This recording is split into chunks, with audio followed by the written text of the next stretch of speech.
starting. Oh, we're live! Hello! I'm so excited about this. Hey! I'm so excited I can barely breathe and talk. I can't either, so there we go. I'm probably gonna like hysterically laugh in like 2 seconds. That's what Twanna does to me. And that's what she's gonna do at her show, FYI, that I'm very excited to see. Hysterical laughter. So that I don't like pee from laughing so hard at your show. Okay, so Rachel and I are having technical difficulties. Not really. Just a little. Well, not really, but what we're trying to do is record an update, because one of the things that I want to do is make sure that people who are coming to the show this summer have a sneak peek of some of the delicious goodies that the sponsors are giving to us. We have quite a few sponsors signed on. You're getting everything from free language classes to sexy books that improve your sex life and things like that. So the show, of course, is called I Fucked Your Country. Or if you want to say it with an accent, I kid your country. Can you say that again? Really? Yeah, that I fucked. The other one. Yeah. I kid your country. Is the show going to be in that accent or like in your regular voice?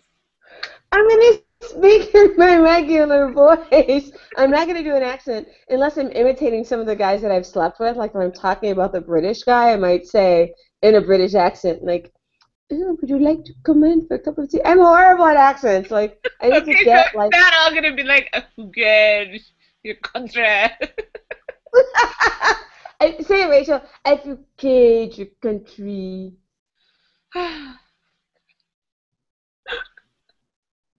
I can't do it. You can. Are you can. Gonna say it in like 10 different accents?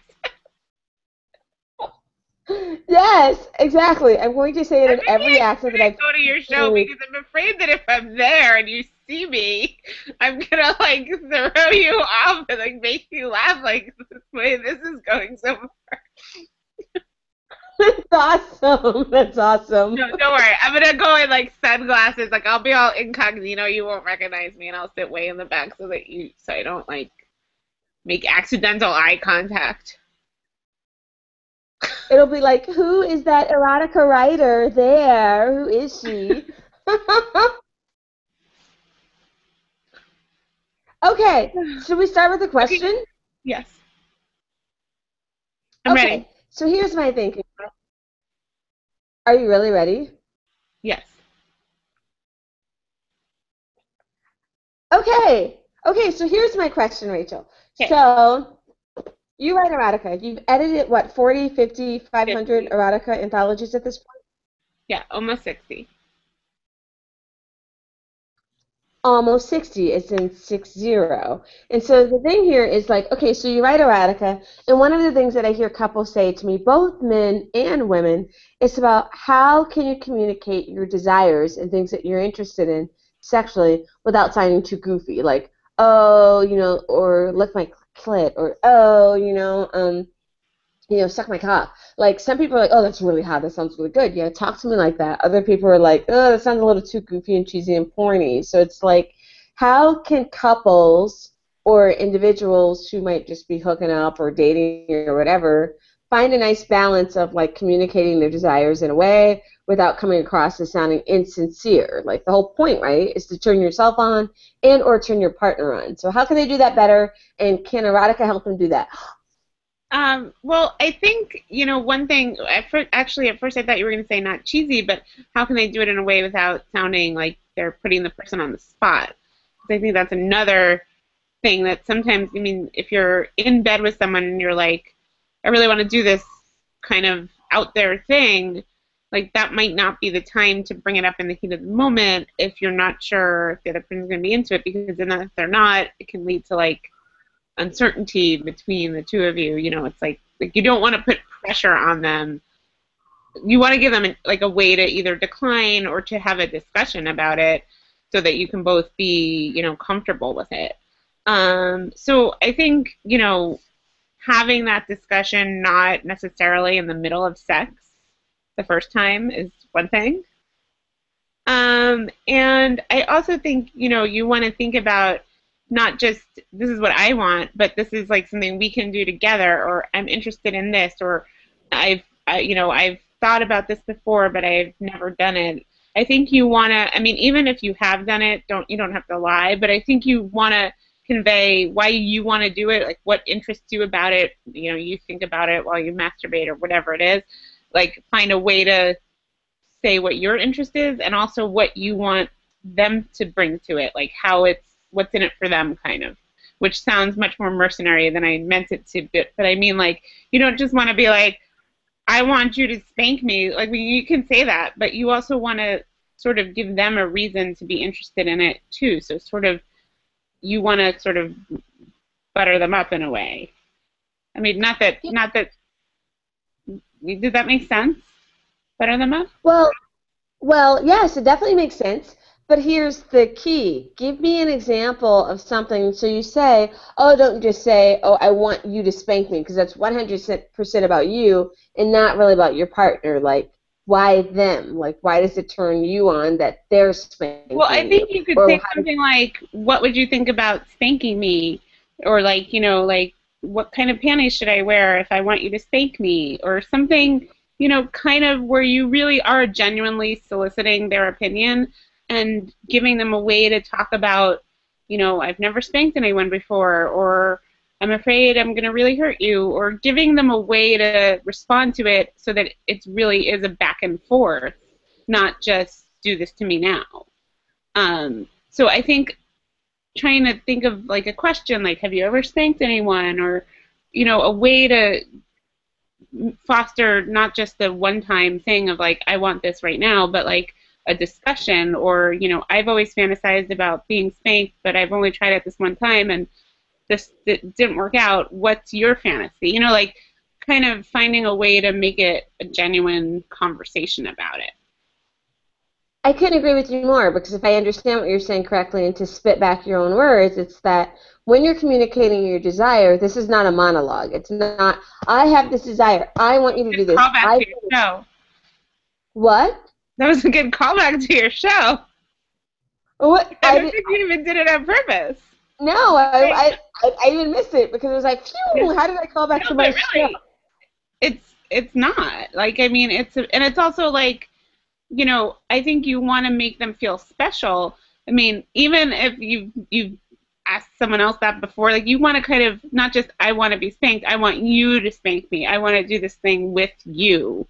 And, what do you think about that? And, I think you want to really make the person feel like they're not just sort of a trained, whatever, doing this thing. You want to make them feel like they're part of your, that it's an intimate moment being shared between you. Here's the question, though, Rachel. Are you practicing what you preach? When people pick up your way to put me on the spot. Thank you.